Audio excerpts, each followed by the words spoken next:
3 trucs que tu dois savoir avant de créer ton jeu vidéo. Donc il y a des questions que tu dois te poser, donc par exemple, comment je peux commencer, qu'est-ce que je dois faire, à quoi je dois penser avant de commencer à créer mon jeu. Voilà, il y a beaucoup de questions dont t'as forcément pas les réponses. Moi je vais te raconter un petit truc, donc il y a environ, je sais pas, 1 an je crois. J'avais commencé, donc c'était au tout début quand je commençais à créer des jeux vidéo. Donc j'ai commencé à créer mon jeu, sauf que en fait, au fur et à mesure des jours, je développais le jeu tranquillement. Sauf que je réfléchissais donc au gameplay, au son, à l'environnement et tout, au fur et à mesure du développement. Du coup, ce qui fait que j'avançais très lentement. J'étais un peu perdu un moment puisque j'étais bloqué, je savais pas quoi faire. J'avais pas de point de repère pour me dire là tu dois faire ça, là tu dois faire ça. J'avais pas ça, du coup je savais pas où aller, je savais pas où me diriger, je savais pas par où commencer, par où finir, etc. Donc ce que je faisais, c'est que je créais le jeu et en même temps je faisais donc un peu l'histoire, le gameplay, tout ça dans ma tête, et j'essayais d'améliorer ça au fur et à mesure. Le problème c'est que à ce moment-là j'ai été bloqué, j'arrivais pas à avancer, je comprenais pas pourquoi ça me prenait autant de temps pour faire un jeu alors que à la base c'était un jeu très simple. Voilà, c'était un jeu où il fallait juste sauter et récupérer des capsules. C'était un jeu vraiment très simple, mais j'ai pris vraiment beaucoup de temps à le faire parce que je savais pas comment m'y prendre et par où je devais commencer, par où je devais aller, où était ma direction, où était mon point final, qu'est-ce que je devais obtenir à la fin, qu'est-ce que j'avais dans ma tête. Et le problème de beaucoup de gens, c'est que en fait ils font comme moi, et c'est exactement comme moi, parce que c'est un peu les erreurs que tout le monde font, parce que toi ce que tu as envie, c'est de créer ton jeu, c'est pas de chercher oui, pourquoi on va faire ça, comment je vais faire ça et tout. Le but, toi, c'est de créer ton jeu. Mais il faut penser qu'un jeu, ça se crée pas comme ça, c'est pas quelque chose d'instantané, c'est vraiment quelque chose où il faut penser, il faut réfléchir à tout ça. Donc les gens, ils écrivent pas ce qu'ils veulent mettre en place, même si c'est juste 2 lignes. Personne écrit, personne note ce qu'ils veulent avoir à la fin. Il n'y a pas de réflexion qu'il y a avant. Tu réfléchis pas à ce que tu veux avoir à la fin. Tu réfléchis pas à ton produit final. Tu réfléchis pas à ton jeu, à ton expérience que tu veux délivrer. Tu réfléchis pas à ce que tu veux avoir à la fin. Et c'est ça le problème. C'est qu'on cherche toujours à avoir des trucs toujours tout prêts pour nous. Des trucs où on peut prendre et on peut adapter ou pas, ou juste prendre et le mettre directement dans notre jeu. Mais c'est pas comme ça que ça marche. Il faut vraiment faire ce que nous on a dans notre tête et essayer de le comprendre, essayer de le mettre par écrit, essayer de le mettre quelque part pour voir comment tout cela peut fonctionner, voir comment on peut agencer tout ça. Les gens veulent juste créer des jeux, et je comprends, c'est normal parce que tout le monde a envie de faire des trucs vite, mais là-dessus il faut prendre son temps et découper ça en étapes, parce que si on découpe pas ça en étapes, on fonce tout droit dans un mur et on n'atteint pas le but qu'on veut, on n'atteint pas l'objectif qu'on veut atteindre. Et moi ce que j'ai découvert, donc il y a pas longtemps, je savais qu'il fallait faire ça, mais je le faisais pas. Mais depuis que j'ai commencé à faire ça, et j'ai vu que ça a presque tout changé dans ma création, dans comment j'allais évoluer dans le jeu.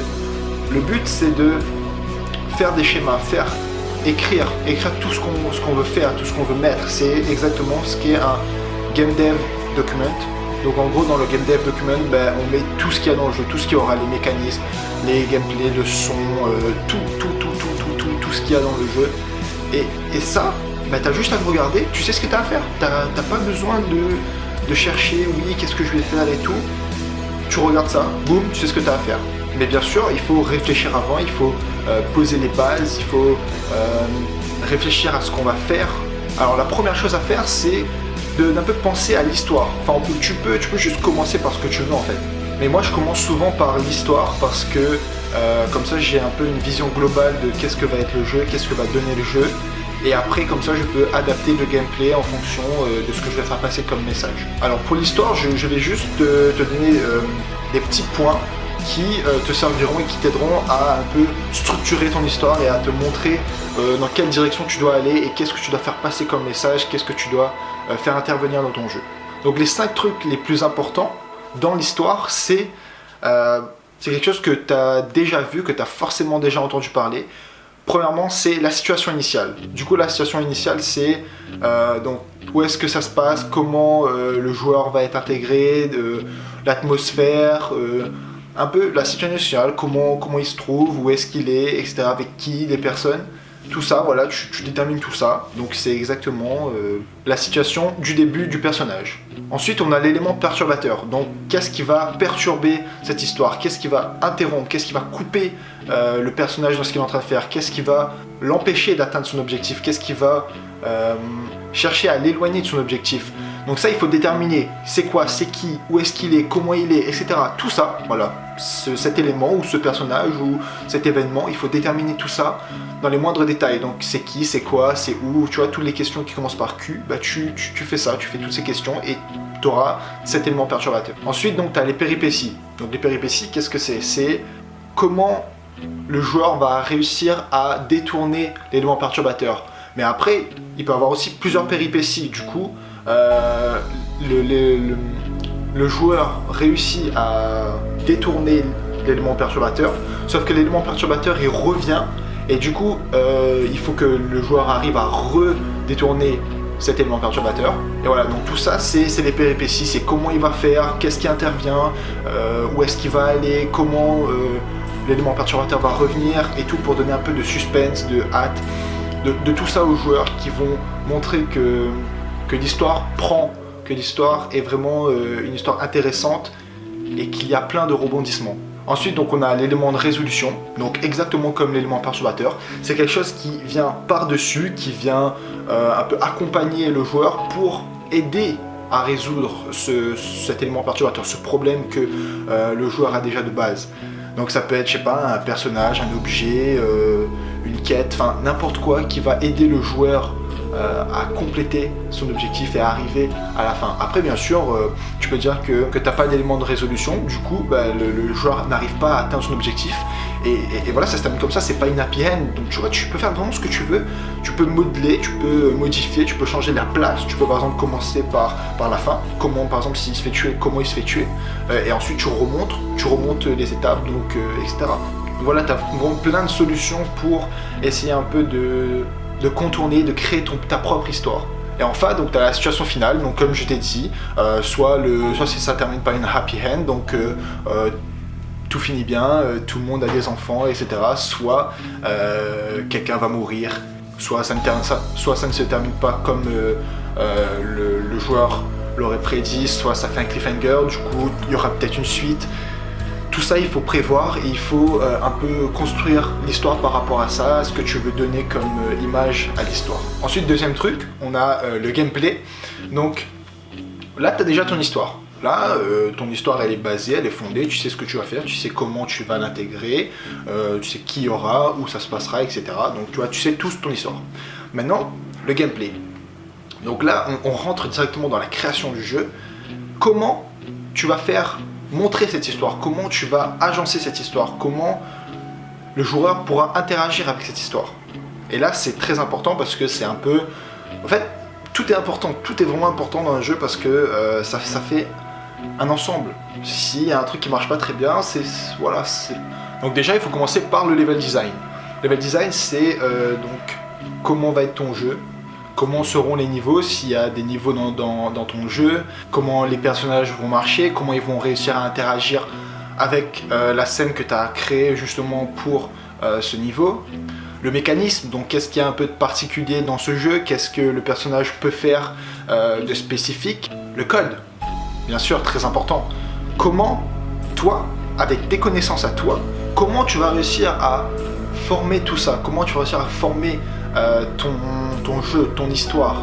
Il faut utiliser tes compétences, donc ce que tu as, ce que tu sais faire, et tu penses, tu fais, bon alors là je peux faire ça, peut-être mettre une variable qui fait ça, etc. Tu prévois tout, tu essayes un peu au maximum de voir comment toi tu pourras faire ton code directement. Comme ça tu vas savoir exactement qu'est-ce que tu auras à faire dans ton jeu, même au niveau du code. Du coup ça deviendra encore plus facile pour toi de créer ce jeu, puisque tu seras déjà capable de faire à quoi tu avais pensé, au mécanisme que tu avais pensé, et c'est genre tellement bien, ça te procure une telle joie quand tu sais, tu fais bah là, pas de problème, je sais déjà comment faire le mécanisme puisque je l'ai déjà pensé avant, c'est quoi le problème? Ensuite penser donc à la plateforme, donc peut-être choisir la plateforme qui correspond plus à la façon que tu veux que ton personnage va être joué. Donc peut-être sur PC, peut-être sur Xbox, peut-être sur PlayStation, peut-être sur Android, peu importe.